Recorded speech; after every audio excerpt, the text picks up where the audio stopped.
तो दोस्तों आज हम पढ़ेंगे अपने CSS के ट्यूटोरियल में काउंटर फंक्शन के बारे में पढ़ेंगे। काउंटर फंक्शन के रिलेटेड हमारे पास 4 प्रॉपर्टीज़ और आती हैं। काउंटर रीसेट है, काउंटर इंक्रीमेंट, काउंटर फंक्शन है और कंटेंट प्रॉपर्टी है। इनको हम यूज़ कब करते हैं?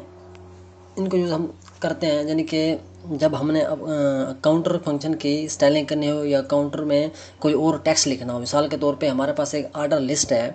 अब वो हमारे पास जो लिस्ट है उसमें जो काउंटर आ रहा है 1 2 3, हम इनकी स्टाइलिंग नहीं कर सकते थे। जब हम LI को कोई कलर देते थे तो सिर्फ पूरी LI हमारी क्या हो जाती थी, कलर हो जाती थी। हम साथ जो काउंटर आ रहा है इसको हम अलहदा स्टाइलिंग नहीं कर सकते थे। यानी कि अगर हम चाहते हैं कि हम इस नंबर्स के बजाय कोई टेक्स्ट लिख दें तो वो हम नहीं कर सकते थे, लेकिन अब हम कर सकते हैं इस काउंटर फंक्शन के ज़रिए कुछ इस तरीके से। यानी कि ये जो हमारा लिखा हुआ है हेडिंग यानी कि 2 लिखा हुआ है, ऐसा सब हेडिंग लिखी हुई है, इस तरीके से हम इनकी स्टाइलिंग करते हैं। तो इनको लिखने का तरीका यह है कि हम सबसे पहले क्या करते हैं, अपने पेरेंट डिव जो होता है ना, जिस चीज़ को जिस हेडिंग को हम टारगेट करेंगे उसका जो पेरेंट डिव होगा उसके अंदर हम काउंटर रीसेट लिखेंगे और उसके अंदर हम अपनी मर्ज़ी का कोई नाम लिखते हैं। ठीक है, और नाम लिखने का तरीका यह है कि हम उसमें हैफन केस लगाएंगे, यानी कि हैफन लगा सकते हैं। उसको हम कैमल केस में लिख सकते हैं, उसमें कोई स्पेस वगैरह नहीं दे सकते।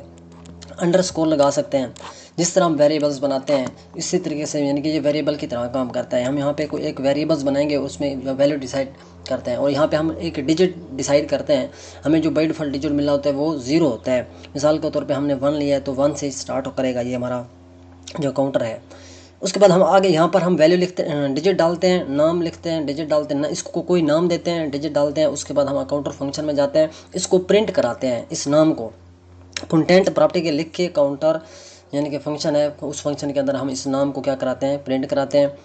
फिर हम ये जो नाम जब प्रिंट होता है फिर आगे कहाँ जाता है, फिर जाता है काउंटर इंक्रीमेंट के पास, यानी कि फिर ये इंक्रीमेंट होता है। अब इस ना यानी कि एक बार प्रिंट होगा, आगे जाएगा, फिर इसमें प्लस हो जाएगा, फिर ये दोबारा फिर काउंटर के पास आएगा, फिर प्रिंट होगा, फिर इस तरीके से आएगा, इसमें प्लस होएगा तो 2 हो जाएगा, 2 जब दोबारा इसके पास आएगा काउंटर के पास, इस तरीके से ये फिर यानी कि चलता रहता है। प्रिंट होगा, इंक्रीमेंट के पास आएगा, इसमें +1 होगा, यानी कि हम अगर हमने 1 रखा हुआ है तो ये फिर 3 हो जाएगा, फिर 3 आएगा, फिर वो 4 हो जाएगा। इस तरीके से चलता रहता है। हम अगर इसको मिसाल के तौर पे 5 डाल देंगे यहाँ पे काउंटर इंक्रीमेंट, तो वो 5 के रिलेटेड काम करेगा, यानी कि 5 फिर 10 हो जाएगा, इस तरीके से 15 हो जाएगा, फिर 20 हो जाएगा। तो इस तरीके से हम इसका प्रैक्टिकल करके देखेंगे। मैंने एक फ़ाइल ओपन की, मैं आपको सेव करके था। तो हमने क्या किया हुआ है, हमने एक हेडिंग 1 लिया है, ठीक है, उसके बाद हमने हेडिंग 2 और पैराग्राफ लिया हुआ है, ये देखें। अब इस H2 के आगे हम कुछ लिखना चाहते हैं तो हम किसी भी टेक्स्ट आगे लिखने के लिए क्या करते हैं, सूडो क्लास का भी यूज़ करते हैं। सूडो एलिमेंट्स, सूडो क्लास यानी कि सूडो एलिमेंट्स के अंदर आते हैं आफ्टर और बिफोर, उनका हम यूज़ करते थे। इसके अंदर भी काउंटर फंक्शन के अंदर भी हम करेंगे। मैं क्या करता हूँ, यहाँ पे हेड टैग्स के अंदर हम स्टाइल टैग्स ले लेते हैं और उसके अंदर सबसे पहले क्या करते हैं, बॉडी। जो बॉडी है हमारा, इसका पेरेंट डिव क्या है, बॉडी है HK2 का, ठीक है। HK2 का पेरेंट डिव क्या बन रहा है, बॉडी बन रही है। तो हम क्या करते हैं, मिसाल के तौर पे हम यहाँ पे ले लेते हैं काउंटर रीसेट, काउंटर रीसेट। अब इसके अंदर हम कोई भी नेम लिख देते हैं, हम नेम ही लिख देते हैं, ठीक है, नेम लिख देते हैं। अब इसमें जो बाय डिफ़ॉल्ट वैल्यू होती है वो 0 होती है, हम 0 पहले रहने देते हैं। उसके बाद हम क्या करते हैं, हम आते हैं एक सूडो एलिमेंट्स बनाते हैं बिफोर, यानी कि हम HK2 से पहले क्या लिखना चाहते हैं वो लिखते हैं। HK2 लिया, यानी कि HK2 है, और सूडो एलिमेंट्स बिफोर, बिफोर लिया। अब इसके अंदर हमने क्या लाना है, एक प्रॉपर्टीज़ आती है कंटेंट, कंटेंट नाम की। इसके स्ट्रिंग के अंदर हम वो चीज़ लिखते हैं जो हमने डिस्प्ले करानी है। मिसाल के तौर पर मैं लिखता हूँ हेडिंग, हेडिंग, ठीक हो गया। अब यहाँ पर हम जब स्पेस देंगे तो वो हमें आगे स्पेस मिलेगी टेक्स्ट के आगे, जब स्पेस नहीं देंगे तो स्पेस नहीं मिलेगी। और इसके बाद हम क्या लिखते हैं, अपने काउंटर फंक्शन लिखते हैं, ठीक है। इसके अंदर हम वो नेम लिखते हैं जो हमने नेम अभी यहाँ पर डिसाइड किया है, जो नाम हमने यहाँ पे इस नेम को यहाँ पे प्रिंट कराते हैं, यहाँ पे लिख दिया नेम। अब हम क्या करते हैं, यहाँ पे एक फिर दोबारा स्ट्रिंग लेंगे, कोलन का साइन ले लेते हैं, ठीक हो गया। अब इसको इंक्रीमेंट कराना है, इसके अंदर ही हम इसको इंक्रीमेंट कराएंगे। मैं आपको पहले सेव करके दिखाता हूँ। ये क्या होगा, हेडिंग 0 हमारा प्रिंट हो गया है। यहाँ से एक हेडिंग हमारी प्रिंट हो गई है। मैं आपको सेव करके दिखाता हूँ। अभी हेडिंग हर H2 के आगे हमारा हेडिंग आ रहा होगा 0, ये देखें। अब हमने इसमें क्या करना है, इंक्रीमेंट कराना है। मैं आपको इसका पहले कलर भी दे देता हूँ, ताकि इसका मैं कलर कर देता हूँ रेड। मैं आपको सेव करके दोबारा सेव करके दिखाता हूँ।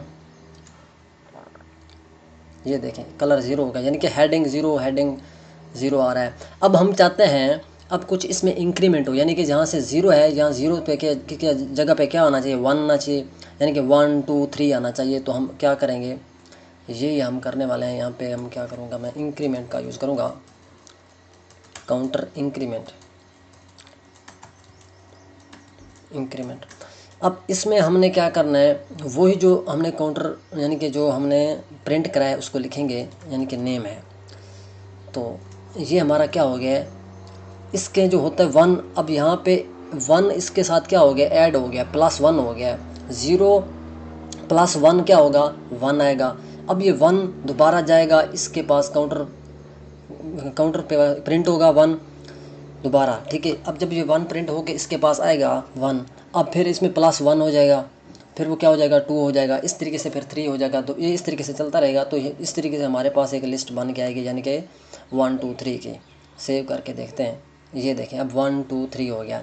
हम चाहते हैं ये जो हमारी काउंटिंग है, ये अब 0 यहाँ पे है ना, तो हम यहाँ करते हैं, इसको मैं अगर कर दूँ 4 कर दूँ, अब इसमें 4 प्लस होगा, यानी कि 4 + 0 4, उसके बाद 4 + 4 8, इस तरीके 4 8, इस तरीके से 16, इस तरीके से 20, इस तरीके से अब हमारा जो है चलेगा काउंटर।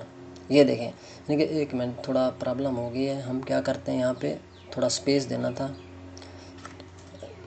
नेम हमने गलत लिखा है, ठीक है।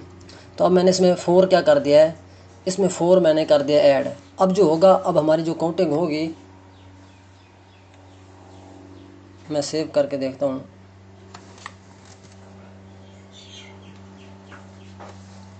ये देखें अब क्या आ रहा है हमारे पास, 4 आ रहा है, 8 आ रहा है, 12 आ रहा है, 16 आ रहा है, इस तरीके से आगे से 20 आ रहा है। यानी कि हम यहाँ पे जो भी डिजिट लिखेंगे वो प्लस होगा। तो इसको हम क्या करते हैं, अगर हम यहाँ से, मैं चाहता हूँ कि यहाँ से हमारी जो काउंटिंग हो वो 0 से स्टार्ट ना हो, वो 2 से हो, 3 से हो। फिर मैं यहाँ पे अगर लिख देता हूँ 2, तो अब ये 2 से स्टार्ट होगी हमारी काउंटिंग। मैं सेव करके देखता हूँ,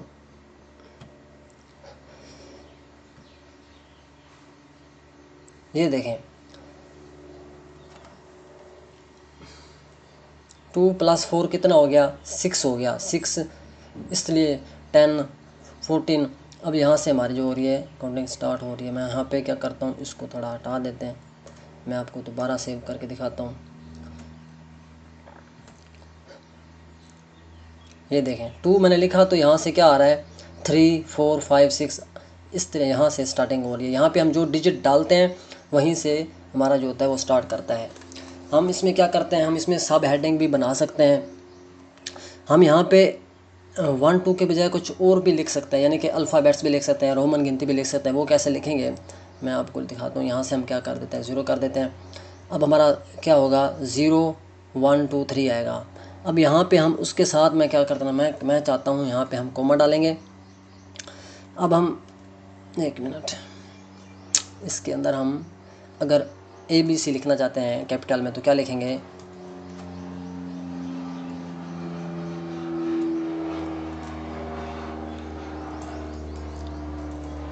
अपर अल्फ़ा,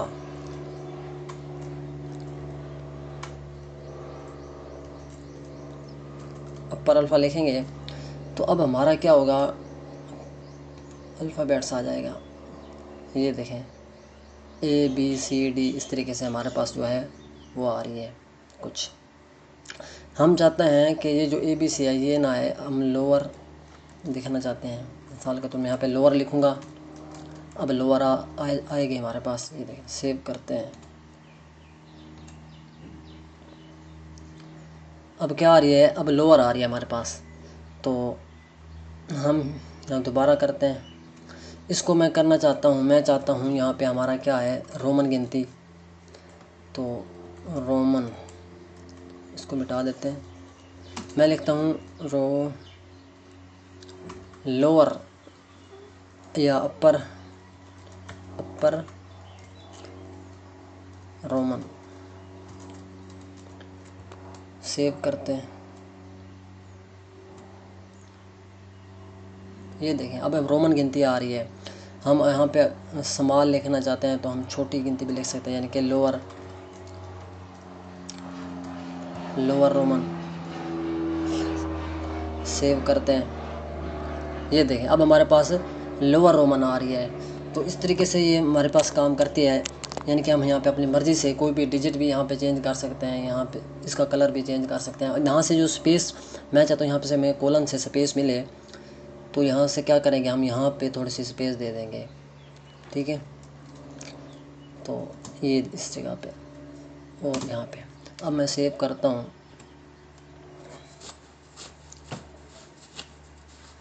ये देखें, अभी हमें यहाँ से स्पेस मिल रही है।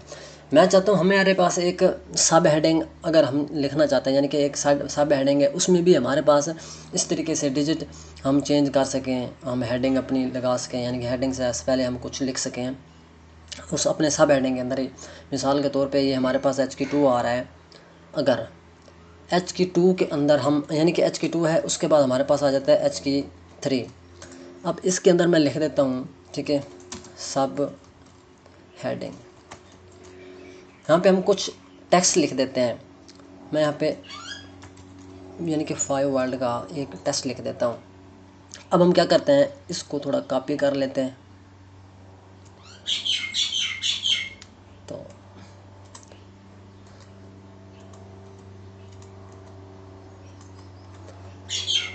अब हम क्या करते हैं, यहाँ से इसको मज़ीद और कॉपी कर लेते हैं।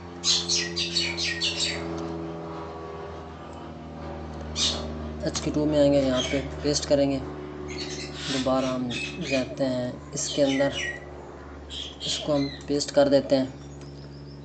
यहाँ से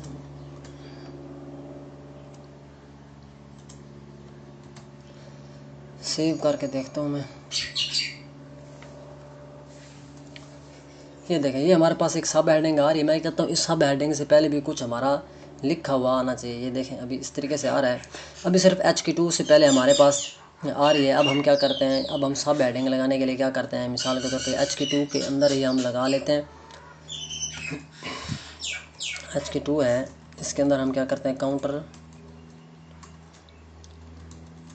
काउंटर रीसेट लगाते हैं। रीसेट यहाँ पे लिख लेते हैं हम, नेम है सब, लिख लेते हैं सब हेड। काउंटर बनाते हैं अपना, यानी कि सूडो क्लास बनाते हैं। इसको मैं कॉपी कर लेता हूँ। तो यहाँ से हम क्या करते हैं, पेस्ट कर देते हैं। अब यहाँ पे हम क्या करते हैं, HK2 की बजाय H3 लिख देते हैं। हम चाहते हैं H3 से पहले ये हमारा जो चलना चाहिए हेडिंग। अब हम यहाँ पे हेडिंग लिखते हैं, मैं यहाँ पे लिखता हूँ सब हेडिंग। सब यानी कि सब हेडिंग, हमारी सब हेडिंग आनी चाहिए। उसके बाद जो है लोअर, यहाँ पे हम क्या करते हैं, लोअर रोमन लिख देते हैं। उसके बाद यहाँ पे हम क्या लिखते हैं, गिनती लिख देते हैं नंबर्स में। इसको हम ख़त्म ही कर देते हैं, तो ऑलरेडी हमारे पास पहले से आ रहा होगा। अब क्या होगा, इसका हम कलर भी चेंज कर लेते हैं। इसका मैं कलर कर देता हूँ ब्लू, ठीक है। जो सब हेडिंग होगी उसका कलर हमारे पास क्या आएगा, ब्लू कलर का आएगा। तो इस तरीके से मैं सेव करके आपको दिखाता हूँ कि हमारी किस तरीके से सब हेडिंग काम कर रही है। ये देखें, अब ये हेडिंग है और ये क्या है, ये सब हेडिंग है। यानी कि इसका क्या हो गया है, वो हमारा नंबर्स में आ रही है, देखें, और वो रोमन गिनती में आ रही है, यानी कि लोअर रोमन गिनती। ये देखें, इस तरीके से हम इसको लिखते हैं। काउंटर का फंक्शन का हम इस तरीके से यूज़ करते हैं। तो तब तक के लिए इतना ही। Thank you, take care, bye bye.